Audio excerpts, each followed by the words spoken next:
বিদ্যুৎ লাগবে, বিদ্যুৎ। একদিন এমন সময় আসবে যে ফেরিওয়ালাদের মতন মাথায় ফেরি করে করে বিদ্যুৎ বিক্রির চেষ্টা করবে সরকার। এখন আমি কেন বলেছিলাম সংসদে, আমরা কিন্তু আপনারা জানেন এটা তো বাংলাদেশের এক সময়কার ফেরিওয়ালা অবৈধ এমপি মমতাজকে যেখানে পাবেন সেখানে তাকে জিজ্ঞেস করবেন, কোথায় আমাদের বিদ্যুৎ, কোথায় তুমি যাচ্ছ। আমার মনে হয় মমতাজকে রাস্তাঘাটে যেখানে পাবেন সেখানেই অ্যারেস্ট করা উচিত।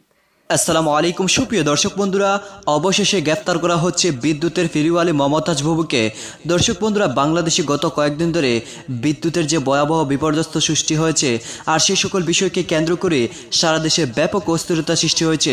দর্শক বন্ধুরা, অবশেষে বিদ্যুতের ফেরিওয়ালি মমতাজ বাবুকে গ্রেফতার করতে যাচ্ছে আর সেই সকল বিষয়কে কেন্দ্র করে এখন সারা দেশে উত্তাপ সৃষ্টি হয়েছে। দর্শক বন্ধুরা, এবং সেই সাথে গত রাত্রে বিদ্যুতের ফেরিওয়ালি মমতাজ বাবু লাইভে এসে ক্ষমা চেয়েছিলেন, কিন্তু ক্ষমা চেয়েও যেন মাফ পাচ্ছেন না। তো দর্শক বন্ধুরা, সেই সকল বিষয়কে কেন্দ্র করে এবার ডাক্তার ফয়জুল হক অত্যন্ত গুরুত্বপূর্ণ কিছু আলোচনা করেছেন। আপনারা ডাক্তার ফয়জুল হকের সেই আলোচনাগুলো শুনলে অবশ্যই বুঝতে পারবেন অবশেষে বিদ্যুতের ফেরিওয়ালি মমতাজ বুবুকে কীভাবে গ্রেফতার করা হচ্ছে। তো দর্শক বন্ধুরা, এবং সেই সাথে সেই সকল বিষয়কে কেন্দ্র করে অত্যন্ত গুরুত্বপূর্ণ কিছু বিষয় তুলে ধরবো। অবশ্যই পরিপূর্ণ ভিডিওটি দেখলে এই সকল বিষয়গুলো বুঝতে পারবেন কিভাবে শেষ পর্যন্ত গ্রেফতার হতে যাচ্ছেন বিদ্যুতের ফেরিওয়ালা মমতাজ বুবু। তো দর্শক বন্ধুরা, চলুন আমরা প্রথমে ডাক্তার ফয়জুল হকের সেই বিশ্লেষণকৃত কথাগুলো শুনে নিই। বাংলাদেশের এক সময়কার ফেরিওয়ালা অবৈধ এমপি মমতাজকে যেখানে পাবেন সেখানে তাকে জিজ্ঞেস করবেন, কোথায় আমাদের বিদ্যুৎ, কোথায় তুমি যাচ্ছ। আমার মনে হয় মমতাজকে রাস্তাঘাটে যেখানে পাবেন সেখানেই অ্যারেস্ট করা উচিত। তাকে গ্রেফতার করে জনগণের আদালতে বিচার করা উচিত। কারণ এদেশে যেহেতু আদালত নেই, বিচার নেই, তাহলে এদেশের সরকারের কাছে আপনি বিচার পাবেন না। বিচার করা উচিত জনগণের আদালত। আর জনগণের আদালত কিন্তু এদেশে আওয়ামী লীগই প্রতিষ্ঠা করেছিল বিভিন্ন সময়ে তাদের স্বার্থের কারণে। অতএব এই জনগণের আদালতটা আইন সিদ্ধ কিনা সেটা নিয়ে প্রশ্ন আমার কাছে অন্তত কেউ করতে আসবেন না। তো এই বেহায়া মানে যেই নারীটি জাতীয় সংসদে সম্পূর্ণভাবে জনগণের বিরুদ্ধাচরণ করে বক্তব্য দিয়েছিলেন এবং অনেকগুলো বিতর্কিত বক্তব্য দিয়েছে, আমি সে বিষয়েও কিছু বলছি। তার আগে যেটা বলেছিলেন যে বিদ্যুৎ লাগবে, বিদ্যুৎ লাগবে, বিদ্যুৎ নাকি ফেরি করে বিক্রি করতে হচ্ছে, এখন বিদ্যুতের কোনো অভাবই নেই। তার মানে হচ্ছে বিদ্যুৎটা এমনভাবে এস্টাবলিশড হয়েছে যে আমার কাছে বিদ্যুৎ উদ্বৃত্ত আছে, এখন ফেরি করে করে বিক্রি করা হচ্ছে। সেই অভদ্র এই অগণতান্ত্রিক সরকারের যে অবৈধ এমপি মমতাজ, তিনি গতকালকে আবার বেহায়ার মতো একটা লাইভে এসেছেন। আপনারা এই লাইভের দেখেন, তিনি লাইভে এসে যে বক্তব্যটা দেওয়ার চেষ্টা করছেন, আমি সেটার আলোকেই আপনাদের সাথে কথা বলবো।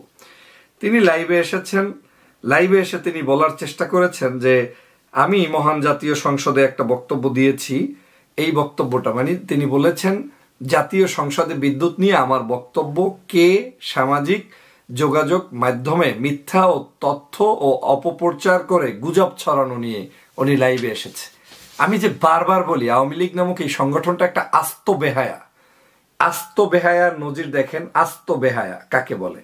এই দেখেন মুখ বেঁকিয়ে বেঁকিয়ে কি বক্তব্য দিচ্ছে, লেখছেন, আবার লাইভে এসেছেন। শরম লজ্জা যদি বিন্দুমাত্র থাকতো তাহলে লাইভে পর্যন্ত আসতো না। তিনি আবার এসে বলছেন যে জাতীয় সংসদে বিদ্যুৎ নিয়ে মমতাজ যে বক্তব্য দিয়েছে সেই বক্তব্যকে নাকি এদেশের যোগাযোগ মাধ্যমে মিথ্যা তথ্য অপপ্রচার করে গুজব ছড়াচ্ছে।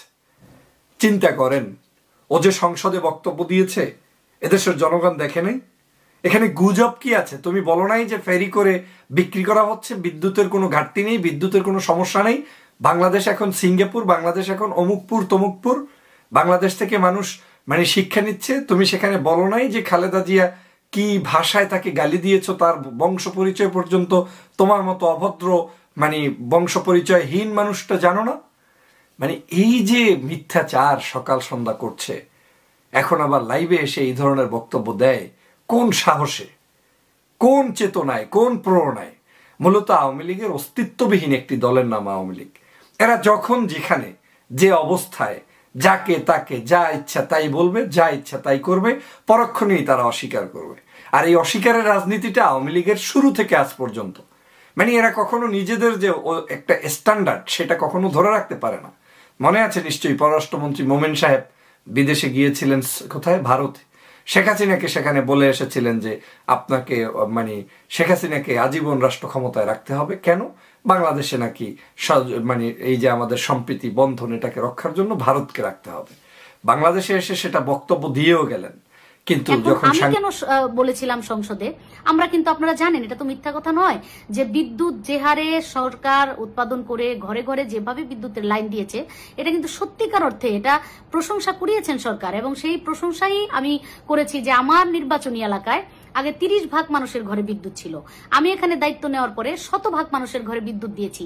এক সময় এলাকায় গেলে গ্রামের একটা মা বোনও এসে আমাকে বলতো যে আপা কিছু চাই না, আমাদেরকে বিদ্যুতের লাইন দেন, আমাদেরকে মিটার দেন, আমরা মিটারের অভাবে বিদ্যুতের ইয়ে চালু করতে পারছি না।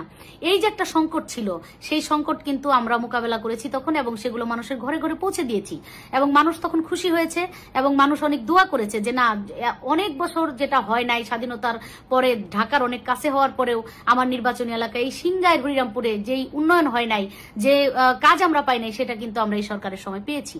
আজকে সেই জন্যই কিন্তু আমি সংসদে বলেছিলাম যে আমরা যেভাবে এই যে মানুষ আমাদেরকে চাইতো, এক সময় হয়তো এই চাওয়া পাওয়াটা আর থাকবে না। সরকার যেভাবে বিদ্যুতের উন্নয়ন করছে, যেভাবে আমরা লাইন দিয়েছি, যেভাবে আমরা মিটার ঘরে ঘরে পৌঁছে দিয়েছি, এখন কিন্তু সত্যিকার অর্থে গ্রামে গেলে বলে না আপা 2টা মিটার দেন, আপা 5টা মিটার দেন, মিটার দেওয়ার কিন্তু আর জায়গা আসলেও খুঁজে পাওয়া যায় না।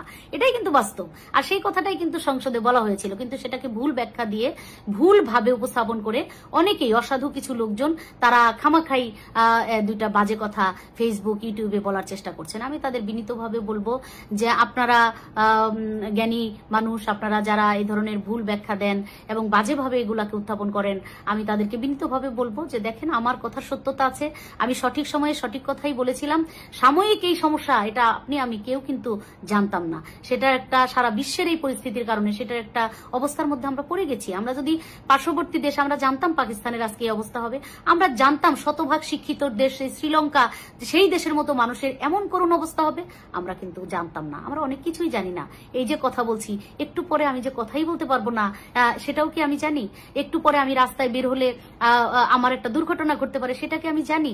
জেনে শুনে কি আমি সেটা আমি তাহলে সেই দুর্ঘটনায় পড়ি না? তো কখন যে কি হয় সেটা আসলে তো একমাত্র সৃষ্টিকর্তা ছাড়া কেউ জানেন না। যখন আমি বলেছিলাম সত্যি সত্যি আমাদের বিদ্যুতের অবস্থা এত সুন্দর এবং ভালো ছিল, এবং আমার শতভাগ বিদ্যুতায়ন আমার আসনে করেছি, মানুষকে দিয়েছি, মানুষ তো মহা খুশি হয়েছে। এবং এখন এই সাময়িক এই পরিস্থিতিটাকে ধৈর্যের সাথে আমাদের মোকাবেলা করতে হবে। বিদ্যুৎ লাগবে, বিদ্যুৎ একদিন এমন সময় আসবে যে ফেরিওয়ালাদের মতন মাথায় ফেরি করে করে বিদ্যুৎ বিক্রির চেষ্টা করবে সরকার। দর্শক, এমন বক্তব্য গত কয়েক বছর আগে জাতীয় সংসদে দিয়েছিলেন আমাদের বাংলাদেশের কি বলা হয় যে একজন প্রথিতযশা শিল্পী ওরফে, যিনি এই মুহূর্তে মানিকগঞ্জ 2 আসনের এমপি শিল্পী মমতাজ। আর বর্তমানে আপনারা জানেন যে পায়রা তাপবিদ্যুৎ কেন্দ্র বন্ধ হবার পর সারা বাংলাদেশের মানুষ বিদ্যুৎ ইস্যুতে নিজেরা যেমন গরম হয়েছে, গতকালকে জাতীয় সংসদও কেন বিদ্যুৎ বিলের কয়লার বিলের টাকা বাকি, এই নিয়ে উত্তাল ছিল সংসদ। আর আমাদের বিদ্যুৎ প্রতিমন্ত্রী নসরুল হামিদ তিনি বলছেন খুব শীঘ্রই এই সমস্যার সমাধান হবে। এখন শিল্পী তো দর্শক বন্ধুরা, আপনারা হয়তো অবশেষে বুঝতে পেরেছেন অবশেষে কিভাবে তাকে গ্রেফতার করা হচ্ছে, এবং সেই সাথে ডাক্তার ফয়জুল হকের এই কথাগুলো শুনে অবশ্যই বুঝতে পেরেছেন অবশেষে জনগণের হাতে গ্রেফতার হতে যাচ্ছে বিদ্যুতের ফেরিওয়ালি মমতাজ বাবু। তো দর্শক বন্ধুরা, এবং সেই সাথে আপনারা এই পুরো ভিডিওটি দেখে এবং মমতাজ বাবুর এই লাইভটি শুনে আপনাদের কাছে কি মনে হচ্ছে? অবশেষে সাধু হতে যাচ্ছে মমতাজ বাবু, যদিও জনগণ সাড় দিচ্ছে না। তো দর্শক বন্ধুরা, আপনারা এই পুরো ভিডিওটি দেখে এবং ডাক্তার ফয়জুল হকের এই কথাগুলো শুনে আপনাদের কাছে কি মনে হচ্ছে অবশ্যই কমেন্ট করে জানিয়ে দিবেন। তো দর্শক বন্ধুরা, ভালো থাকুন, সুস্থ থাকুন, আল্লাহ হাফিজ, আসসালামু আলাইকুম ওয়া রাহমাতুল্লাহ।